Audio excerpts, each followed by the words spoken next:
Hey guys, this is Eli once again, working in A&D Auto Clinic, LA, California. Today we were working on a 2010 BMW X3 and we had some issues with the lights on for the 4x4, ABS, and the brake light. So we know whenever we see those lights on the dashboard, usually is related with the transfer case. In this case, we were checking the motor. This is a common issue that we have on these vehicles with the motor. The gear inside of this motor, it gets damaged.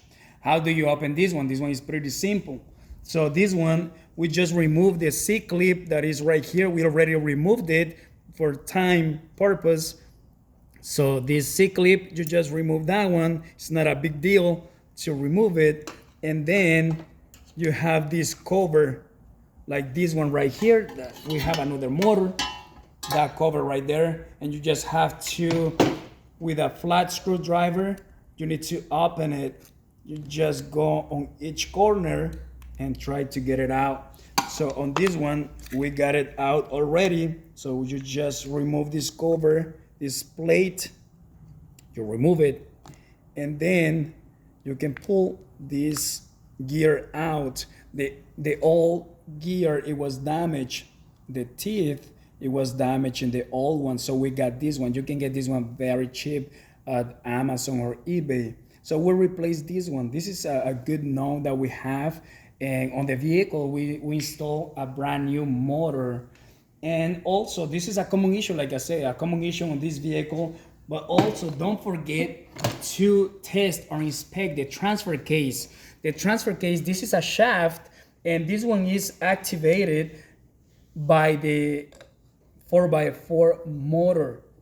So whenever this motor it activates the transfer case, but this one you gotta make sure that this one it doesn't have to have free play in the shaft. If you see this free play in the shaft, that means it's damaged internally. It should have tension because it should have a spring loaded inside. So this one is damaged. So we had a few issues with this vehicle. The motor by itself, it was damaged. The gear, that's a common issue. This one is not that common, but it can happen as well. In this case, you can rebuild the same transfer case, or you can replace it with a used one. So we decided to get a used transfer case. We got one already, we already put it on, and the other one, it had the tension in the shaft. So we put the other one on, we installed the new transfer case motor, and this is one that we have. It's a good known motor that we have for testing purposes. Another issue that we came across with this vehicle, it was the module itself. So what happened was, when we connected before, we had some codes for the module. We had the calibration issues, we have with the resistor issues. Some codes, I wrote it down. It was the 54C4 that was for the calibration. The other one for the resistor, it was the 54C8. And we had issues with we had a message for the oil, to replace the oil in the transfer case as well. So how it happened, I have no idea, but when I connected back the computer, I had no communication with the system. So I wasn't able to get codes or communication with the module. So I decided to do an inspection on the module. Just to let you know, the module is located in the trunk of this vehicle, and is this one right here. So it is located in this area. And the motor, the original motor for this vehicle is this one right here. This is the original motor, module for this vehicle. And I'm gonna show you how to test the module. This is very important to know. When the gear is damaged, it's easy to know. You just take it apart to check the shaft in the transfer case. That's easy to check. That's not a big deal. But to check this one, this is very important because you don't want to replace modules that you're not 100% sure that this one has to be replaced or not. So I'm gonna give you an idea how to check it, where to find the module, and how to check the feed lines and the communication lines as well. So I'm gonna start with showing, this one has two connectors. The first one is a small connector with 6 pins.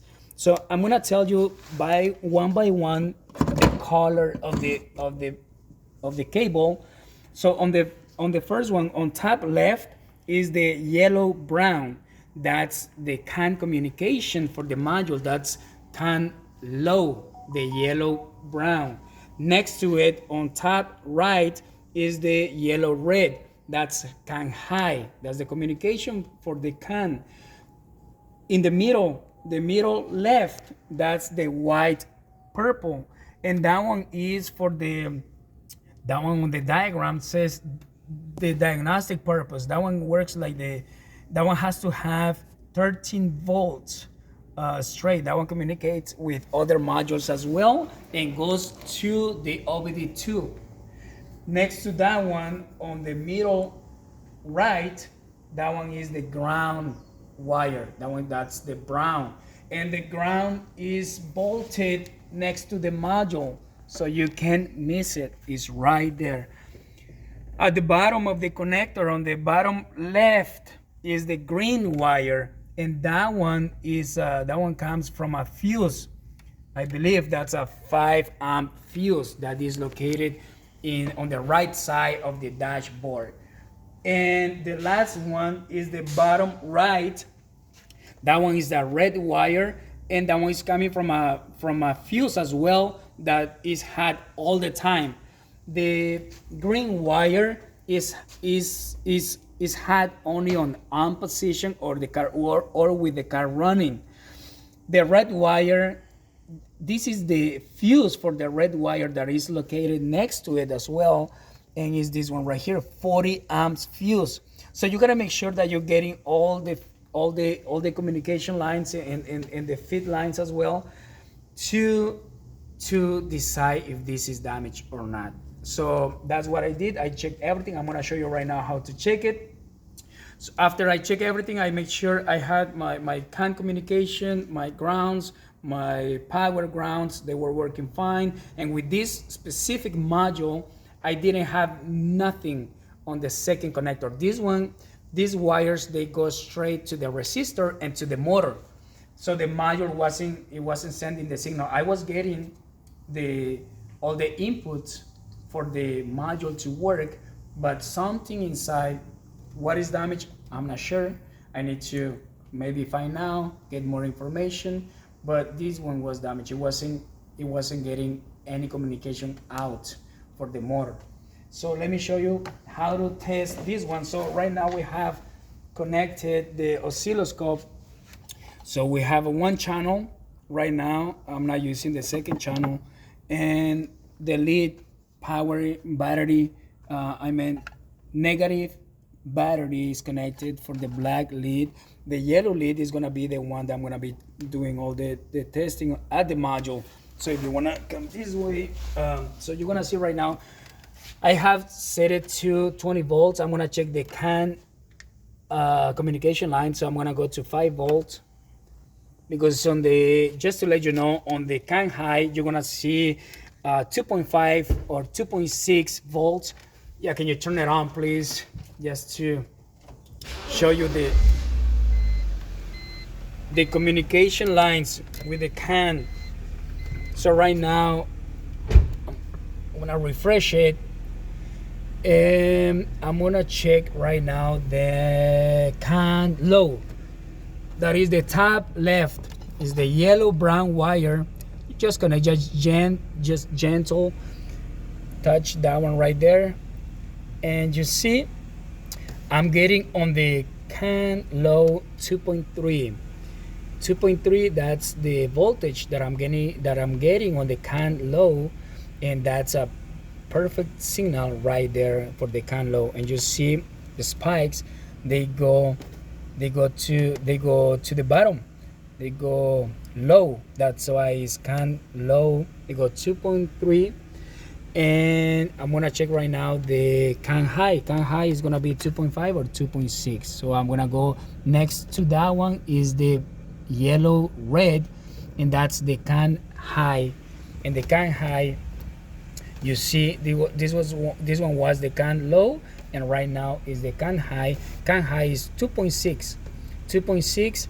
That's the voltage that I'm getting on the can high. You see the can high, the spikes go up on the can high, and I'm getting a beautiful signal, beautiful communication.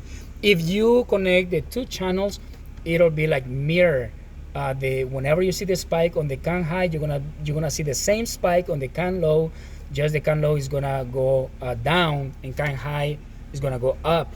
So we have good communication with the can line, with the can high and can low lines.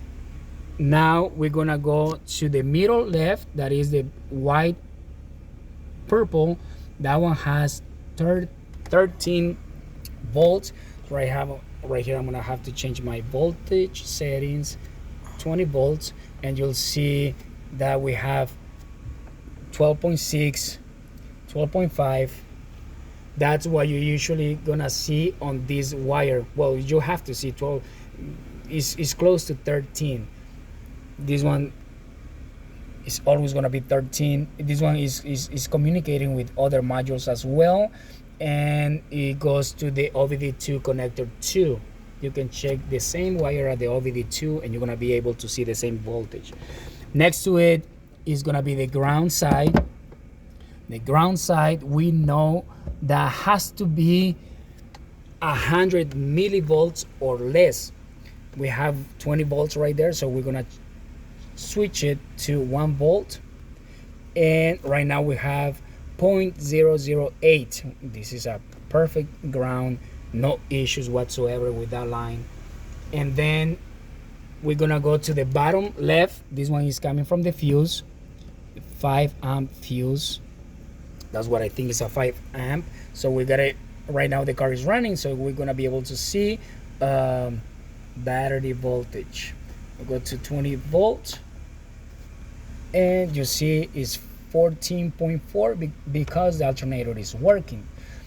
Next to it is the red wire. That one is for the 40 amp fuse, so we connect the lead to that one. Same thing, 14.4. And I was getting exactly the same feeding lines and the communication, then the feed lines, like the fuses and the grounds, the fuses, and the can high, can low. I was getting the same thing with the original module. But when I made sure I was getting everything that the module needs in order to work, but I wasn't getting nothing on the other connector. So on the other connector, it was dead. That's when I decided that the module was damaged. So I ordered another one. I ordered a used one. I put it on and started working. Before, it didn't let me do the calibration or reset the codes. Now that we have this module, I was able to delete all codes, and the only thing that I'm gonna have to do right now is to do a coding. If you don't have a scanner for the coding, it might work. I just want to make sure that this car is not going to come back for any issues related with what we did. So that's why I'm going to do a coding on this module. And for the coding, we'll be using the Ultra. This is the scanner that we'll be using.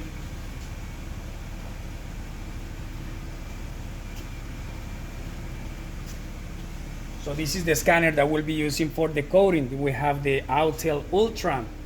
And this one has also an oscilloscope that we can use, but this time with the oscilloscope I was using the snap-on, and that's how you check the module. So pretty simple, pretty straightforward. If you have any question, please let me know. This is I'm making this video. It might help someone out there just to. Oh, don't forget the fluid. The fluid that we use, this is the one that it shows on the computer that we need to use is the 170367. This is the part number, and this one is specific for transfer case fluid. So this is the Phoebe. This is the one that we use. It uses only 1 liter. This is enough for this transfer case. So don't forget common issues: the gear, the shaft for the transfer case, and could be the module. Before replacing the module, please make sure to check all the power feeds, the communication lines, the ground before you replace this one. It could be a fuse, it could be a ground problem, or it could be the can high or can low communication. So before you replace this one, make sure you're getting all you need for this module to work. Once you make sure everything is there, and then you can replace this one. All right, guys, I hope this one is gonna help, and I'll see you on the next one. All right, guys, take care.